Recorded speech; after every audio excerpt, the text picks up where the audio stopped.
We're live. We're live. All right. What's up, Cutternation? John Sintes here. I got an awesome guest, Cordell Greene, aka at the ball player, the natural ball player. Just want to let you guys know. Don't forget, I got new hats working in. A little bit bigger logo coming in. Also, check out the shirts. Throw hard. If you don't have any J bands, you can go to the link in my bio on my Instagram.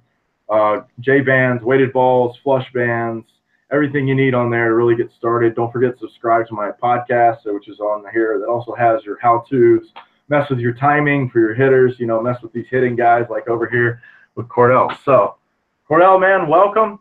What's up, man? How's it going? It's going good, man. I'm pretty excited to actually be on here. I appreciate you having, a day where you can take some time out to talk to me. Obviously, I love your work. I've been paying attention since I think you followed me a little bit a while ago, and I like what you're doing with your pictures, your youth, so that's pretty cool. Keep that up. Pretty much like we were talking about, I thought it was funny that you follow Joe Rogan.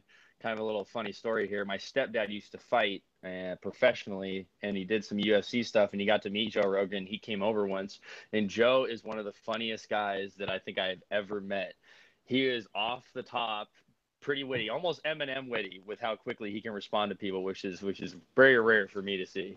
That's awesome. Yeah, with Joe, what I really like about him when I'm watching this podcast, whatever, it's just like he's just so random. But it's like I've seen him live twice and doing his shows. Yeah. And when he does this thing where he goes off and tries to one up himself on metaphors and everything, and it's just like, who thinks like this? Like, this is ridiculous, It's so much fun, it's hilarious to me. Like, and even just how random people that come on his podcast. It's a astrophysicist to, astrophysicist to a fight talk to a car guy to whatever, and so it's just, it's good entertainment. If you guys don't check it out on YouTube or on the podcast session in your iOS, but it's called the Joe Rogan Experience. So yeah, dude, I'm cool. You're a big fan too. Yeah. Speaking of the playoffs, like we were talking about a little bit earlier, I think it's going to be Dodgers and Astros. And then from there, I don't know if the Dodgers can keep up with the Astros. I think the Astros have way too much young talent, and they seem hungrier than anybody else in the playoffs. At least my personal opinion, watching them play. I call it, it's kind of crazy. My uncle, he's in this they call it like a traditional analog fantasy league where there's there's no computers involved. They've been doing it for a long time. It's out in Reno. And he just happened to go out there, and he just hits me up one day, and he's like, "Pick a team." I'm like, Romo had just signed with the Dodgers, and I'm like, I got a feeling. I think the Dodgers are going all the way. So it's $100 bet for me, and I mean that thing could pay out like like 10,000 to 1 or something like that, something crazy. I'm like, whoa, shit could get weird, Yeah, definitely. Hey, man, I'm hoping for you to win that. Actually, yeah, right. Hey, pretty epic. Yeah, it would for sure. I just got engaged, so they get the life started off nicely, Right. Congrats on that, man. Congrats. I didn't know that. Fill me in, man. How long you guys been together? She's a keeper. About a little under 2 years, and it went well.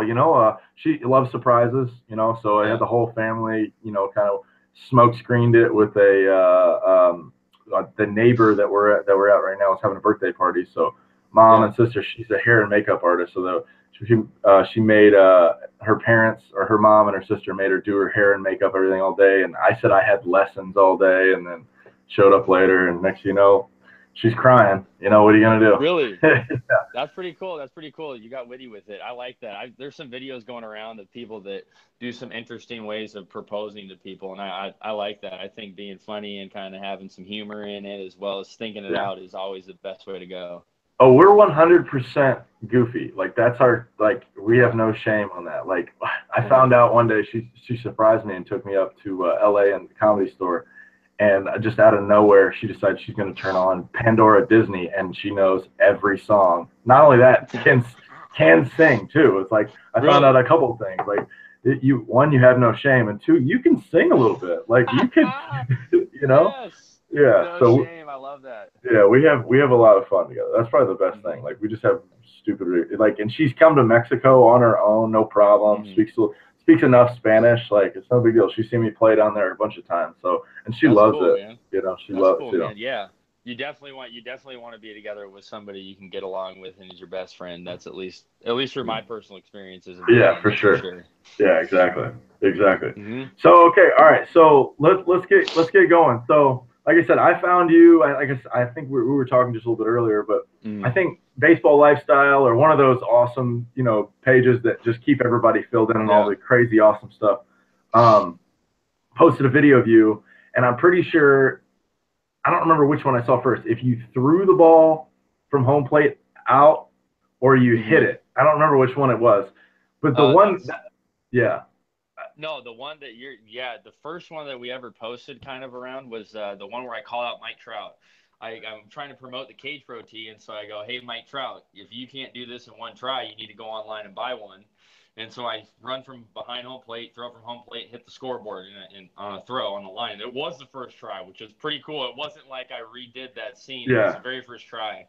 And then I came out with a few other videos after that. It was like, hitting a home run left-handed, and I never swung left-handed off a tee, where it yeah, was, throwing it through the field goal. So that's how it all came about. Was some of those videos popped up on YouTube promoting the product, and Baseball Lifestyle came about. Josh Shapiro's his name, and he hit me up. He posted some videos, and I met this guy named Matt Geringer. Matt Geringer runs Ball Player Network, Ball Player Supply, and he helps run Baseball King with Chad O'Hare. So all of these guys kind of approached me and said, "Hey, you got something here?"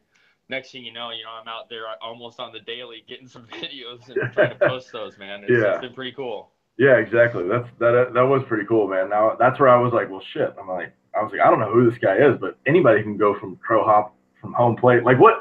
Like how far would you say that would be? Like what? That's about it's about 350 feet. It's about Yeah, 350 feet. It's nothing like, but the line is what's for me impressive about it. It's not like I just threw a big old rainbow and Marshawn Lynch was at the end of it eating Skittles. It's I'm yeah, actually trying to throw a laser beam and it yeah. actually hits it. So that for me is the cool part. So And so that I've yet to have had anybody else send me a video. I've been wanting people to send me video of them doing the stuff.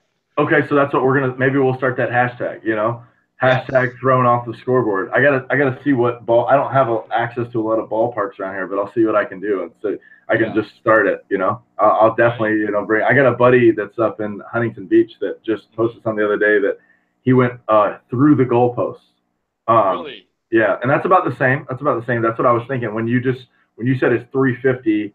So I'm pretty sure the math equation on that's about 95, 96 miles an hour on the throw, just on Yep. the distance covered. So I mean, hey, you can chunk it too. I mean, Slightly. you can get Slightly. it. Same with you How though. Same with you. how tall are you? What's your I'm 6'7" and I'm about 205 right now. See, I knew you were a So large human. You're definitely a large yeah. human for sure. I'm only Yeah. I'm only 6'3", but I'm 230. Okay. So I've been trying to gain the weight. I see you crushing, the LBs. blender ball. Yeah, for sure. LVs for sure. Right. Mass Right. equals gas. Or what I tell my kids all the Hey. time. What I tell my kids all the time, you feel free to take this. Hey, six packs don't make you throw hard, bro. Come on. Yes, I love that. Hey, I had a pitching coach when I was younger. He would say something kind of similar to that.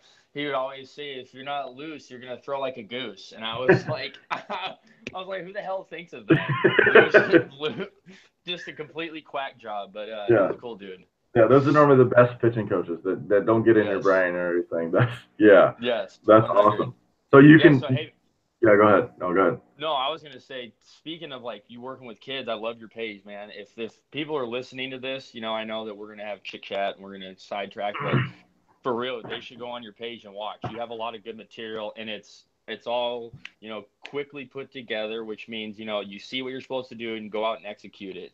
Yeah. It's not a lot of talking; it's a lot of visual. And for me, kids and especially youth in general, we learn visually. We learn by seeing people do it over and over again. I think you do a really good job of showing people how you should properly get yourself ready to throw, how you should throw, good drills to do. So, I appreciate that, man, because No, I've seen a thanks. lot of quacks out there, dude. A lot of guys that have absolutely no clue what they're doing or claim they know what they're doing. Yeah.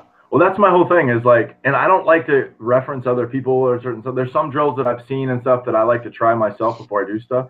But this is Yeah. all my thing is this is all stuff I actually do.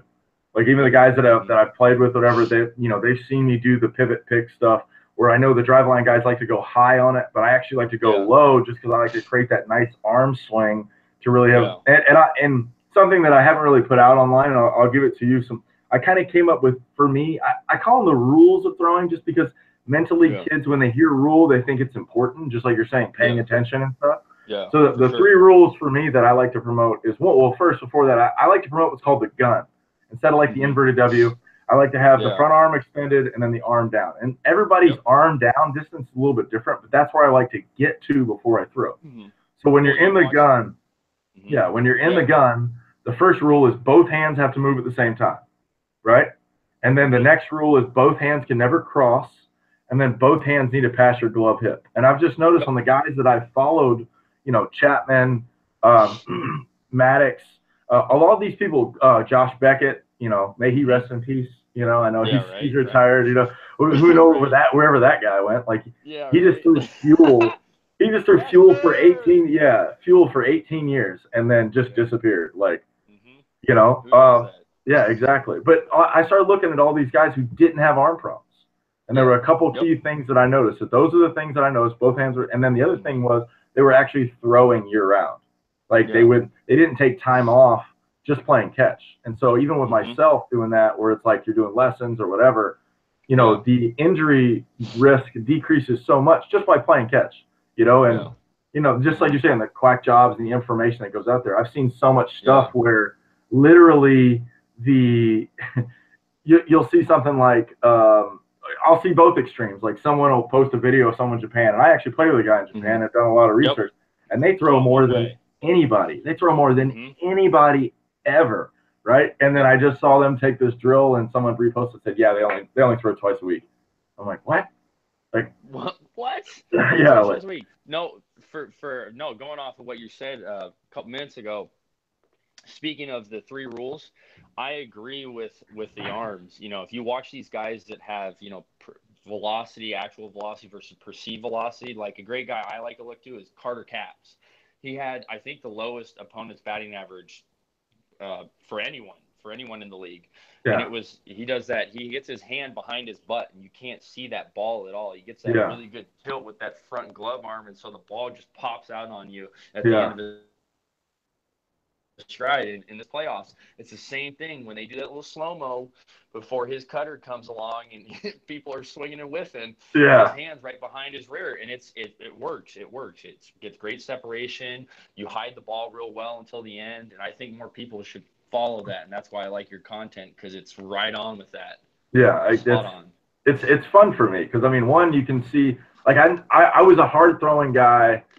I would actually consider myself, I wasn't a hard throwing guy until I started changing how I played the game, because when I didn't get recruited out of high school, I didn't get a college scholarship until a couple of years in, and it was because I wasn't playing the right game. I threw a no-hitter, I had 5 pitches, I dominated my level, but then I just didn't get recruited, and then I finally walk onto a JC, and then when I'm there, the next closest guy, I was 86, 88 coming in. The next closest guy was 94, and I went to the junior college in the Panhandle Conference. I went to Pensacola Junior College, which is where Chipola is. I don't know if you were Chipola. They're like the legend. Like Chipola they have such a deep connection in the Latin world, where Jose Bautista, all these big leaguers have come through. Russell Martin, all these international big leaguers have come through this one junior college for a year or two, and they're gone. Tyler Flowers, like I played against all these guys that just absolutely, and with the old bats too, like what in the world? Like I saw baseballs hit so far, you know, like just grown men. And then I went to Division II after that, and I'm like, where's all the power? Where's the fuel? Where are these guys? Where'd the fuel and the power go? You know, like it just wasn't the same game, you know. But yeah, that was the biggest thing I learned from there was, crap, I don't throw hard enough to get there. So that was one of the things I kind of started there doing, but not till I got hurt and broke my elbow is really where I came back. Like, okay, if I'm gonna make a serious run at this to get back, I need to make sure I'm at least 92, 93, you know. And the highest that I think I ever hit was 96. So that's where I'm trying to get from there. Yeah, that's for most people that if you don't know baseball that well or don't have a real background in baseball, trying to gain velocity, miles per hour over 90 is extremely hard to do if people don't understand that. It's hard. So when you go from like a 94 and then now you're throwing 96, 97, it's a huge difference. And that's why you watch a lot of these pitchers that have, we'll say, not as good seasons. You watch like Verlander, he went into a funk with his velocity. It dropped 3, 4, 5 miles an hour. You watch King Felix now, he's trying to just pitch out of his ass so he stays in the rotation because he has no velocity anymore. You can make more mistakes with velocity. So I totally agree. If you can throw the ball hard, you can miss your spot and get away with it. But if you throw 89 and you miss that spot, man, that ball better have moved like no other. Because That's it's going funny. to get whacked most of the time. Yeah, for sure. I agree. 100%. That's awesome. That's good. So, all right. So you invented a product, right? You sold it. You're Yep. quite the entrepreneur. Yep. Now, so you're in Seattle. So let's have a little hitter pitcher debate here, right? Because would you consider yourself more of a hitting coach, a pitching coach? Like, how would you when you're doing your lesson, or all around, or what are you trying to? Yeah. Okay. I try and do all around. I feel like if I'm going to be the best coach, I need to know all aspects. And so my first couple of years of doing this, I made sure to talk to the guys in the area that I knew their stuff. You know, there's a guy named Ian Gack. He played 13 years, I believe, in pro ball. He played down the Mexican League actually probably three or 4 years ago and did really well, but just didn't get called back and have an opportunity to because his family, specifically his wife, had his kid. So he had other priorities come up.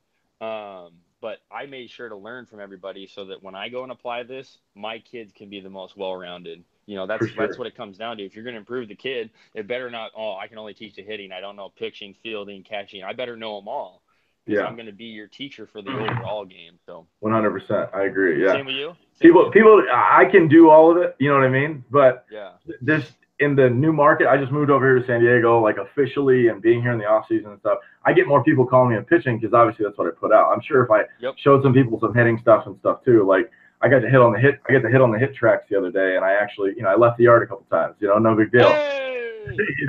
So maybe I'll put a video out of me swinging it, and then of course all the Insta coaches will come out and let me have it, and everything. Which when you're a pitcher, you just do what you got to do. It's not you're not worried about anything. Mm-hmm. So, all right, that brings me to a couple ideas I just thought of like this. Now, cage drills, okay?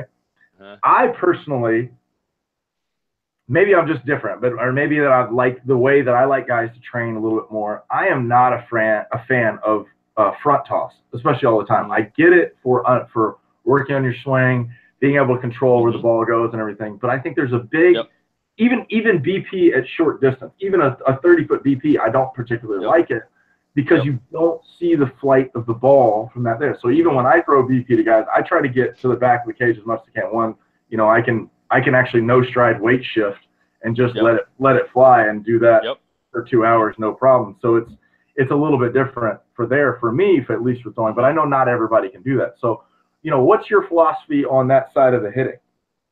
I would say for me, it depends on the hitter and what I'm trying to accomplish. Some kids learn literally. So it's like if I tell you I want your elbow or I want your hands to do this for this long, you need to be so specific with them that it's, if you don't, it's going to screw it up. But with other hitters, it's more timing, it's more rhythm. And I would agree with you on rhythm for sure, for timing.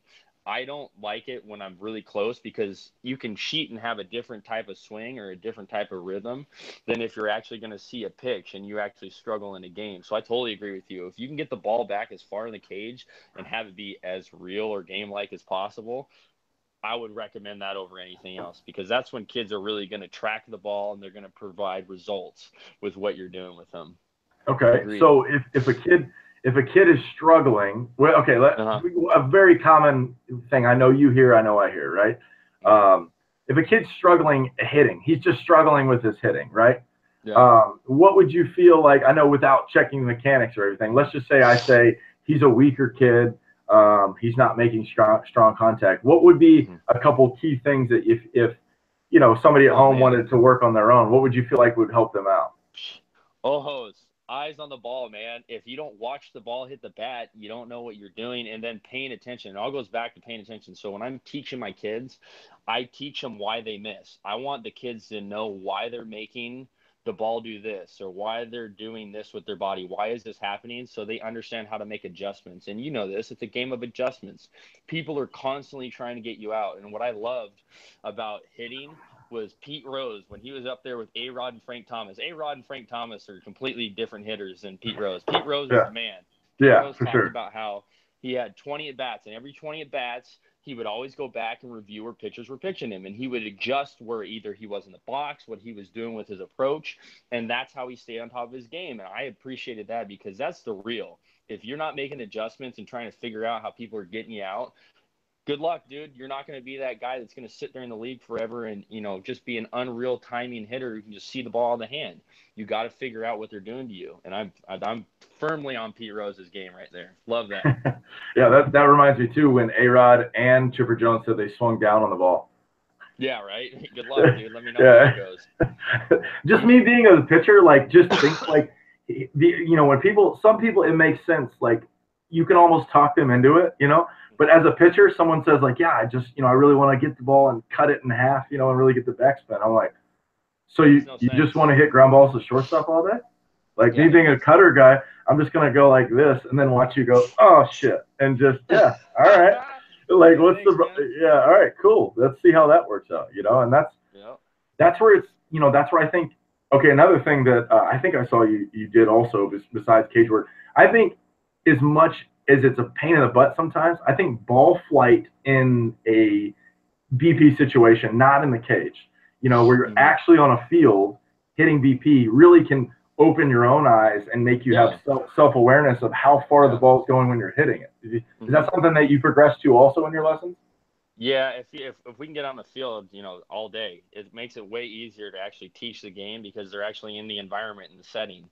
So, like in pro ball, you can sometimes go out and do long tee so you can see the flight path of the ball so you can, figure out, actually how am I hitting the ball? How am I striking the ball? Visually, I only liked hitting on fields because it gave me a goal. Like, what's the goal when you're hitting? I want to hit a bomb. I want to hit an absolute line drive to all fields. Yeah. And so for me, it gave me the motivation, the energy. In a cage, you can trick yourself. You can be like, oh, man, that hit the back of the cage. But was it topping? Was it backspin? Did you side spin it? What did you do with the ball? Most people don't pay attention to that. That's why a baseball field is way better. I agree. I agree. Even the back. So, like, okay, so as a pitcher, right, concepts, big picture stuff. Yep. I understand the back of the cage thing. I get it, right? Mm-hmm. But if we're going to translate that same philosophy to the field, we're just practicing hitting singles, and that frustrates the shit out of me. Exactly. Well, you look at the league now. What's the league pay for? We pay for 30-plus bombs and a 240 batting average. Follow the money. Yes, follow the money. Exactly. I'm all about that. Exactly. Like, we pay people so ridiculously for having one good year. If we were, okay, this is crazy, and I might have, people might get upset about hearing this, but if we're going to be real about the organization, you need to pay the young players so that they have a real contract that actually matches what they could put out. You have these super contracts like A-Rod. What did he do with the last 4 or 5 years of that mega contract? Nothing. And most guys like that don't do that. They don't perform into their 40s in baseball. It's hard to do. Yeah. So why are you paying out your ass and then in debt for 5 years to try and somehow save your organization? Be smart, get young players, build them up, and pay them healthy. And then that's the way it goes when you're older, man. Sorry. There's a bunch of younger guys that can take over. It's the way it goes, man. Pay for the product. It's the life of baseball for sure. Yeah, don't pay for the past. The past isn't going to somehow reappear in the future. It might have flashes, but not all the time, bro. That's awesome. Yeah, I love that. That's good stuff. I love your energy, man. It's you gotta get more, FaceTime on your Insta story or something. People gotta know. Like, not only can you drop bombs and you're a 6'7" monster, you're a funny dude, man. You're a ball player. I appreciate that, man. Being in you probably see this too.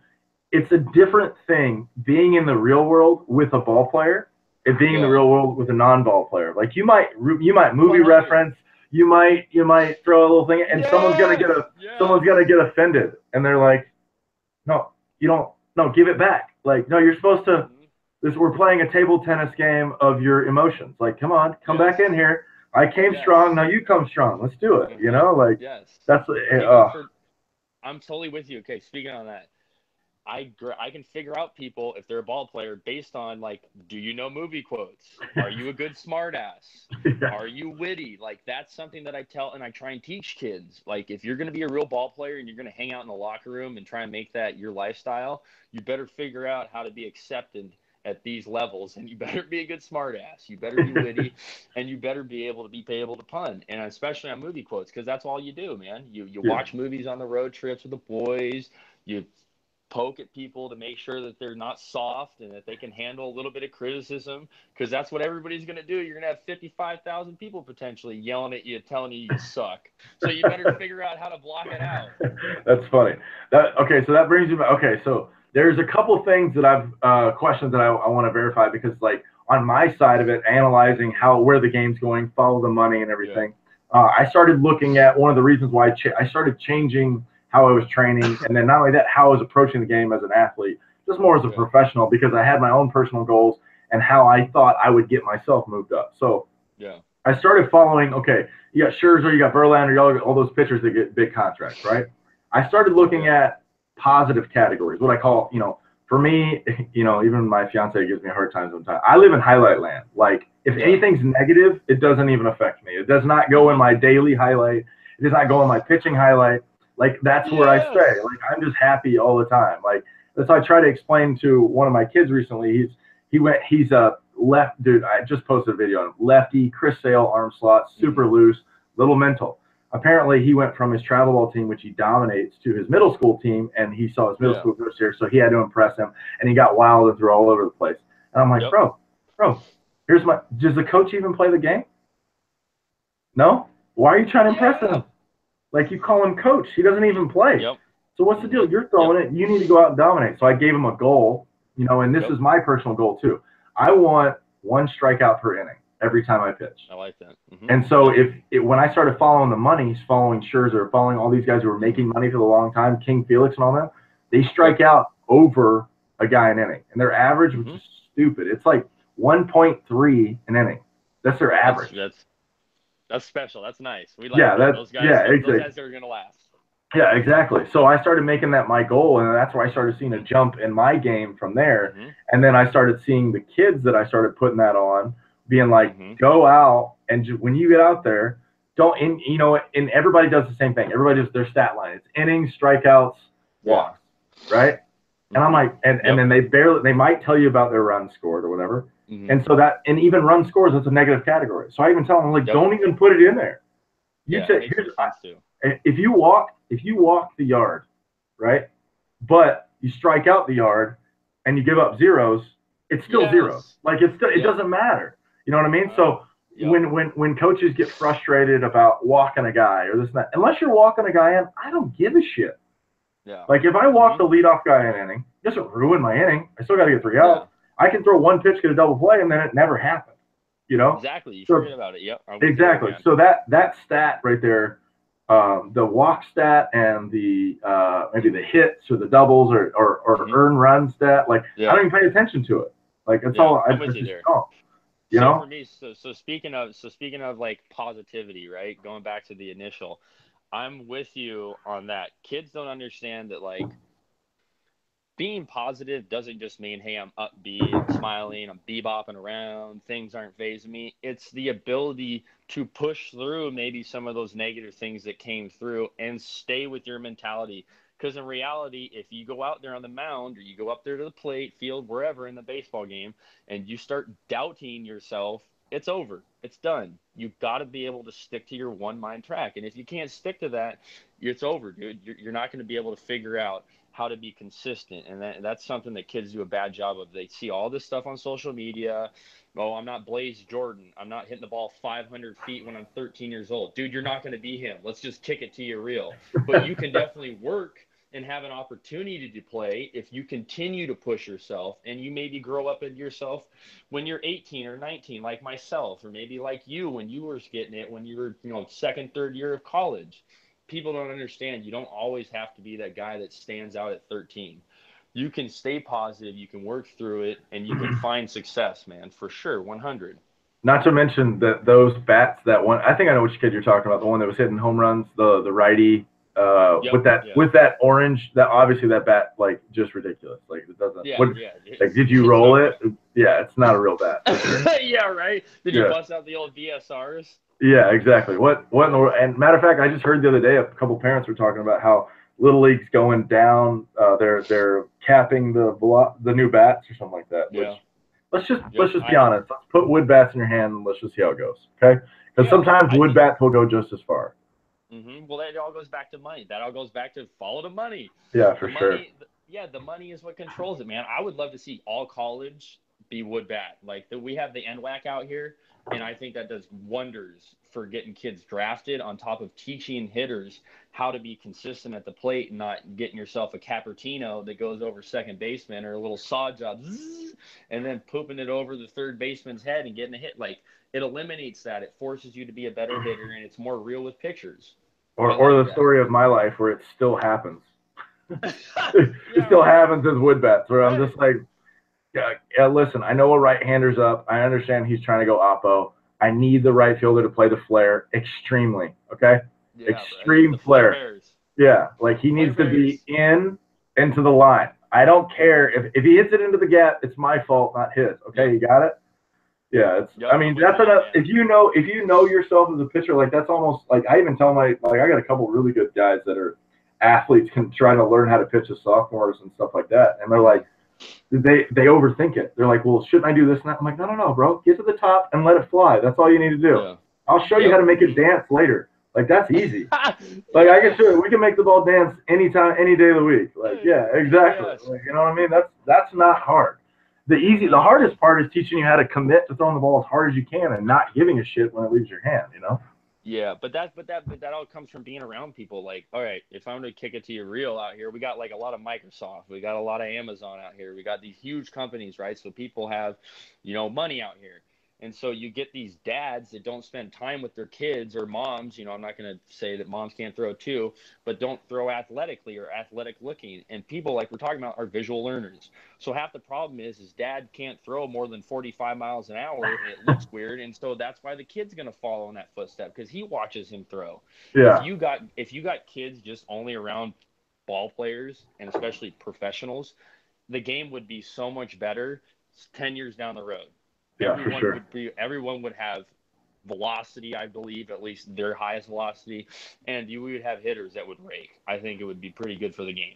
Well, just think about it too. Like there's a reason why the Latin countries dominate because those kids go to the ballparks with their dad. Like Vlad Guerrero Jr. Like all day. Like that's all they do. That's all they do. Like they're just outside all day throwing, doing all this stuff. That's all they do. So glad you brought it up. Okay, so if we're gonna be real here, if I was to have my kid just not go to school, right? Somehow I had a boom, little Cordell Jr. pops up. I would not have him go to school. I would have him just train baseball because if we're gonna be real, if my kid's a first rounder, like if I think I'm talented enough to make that and produce that, I definitely think $5 million is gonna change that kid's life. For sure. Than I'm gonna go to high school and get in debt out of college like 100 G's if I go to a big university since they give out no full scholarships anymore because of Title IX. That's a whole other story. But then it's okay. We'll go JUCO. JUCO's all or nothing. I'm a big fan of JUCO first because you're going to play, and then you can go from there. Yes. I'm with you there. It makes no sense to go right out the gate unless, okay, I'm Hunter Greene. Woo!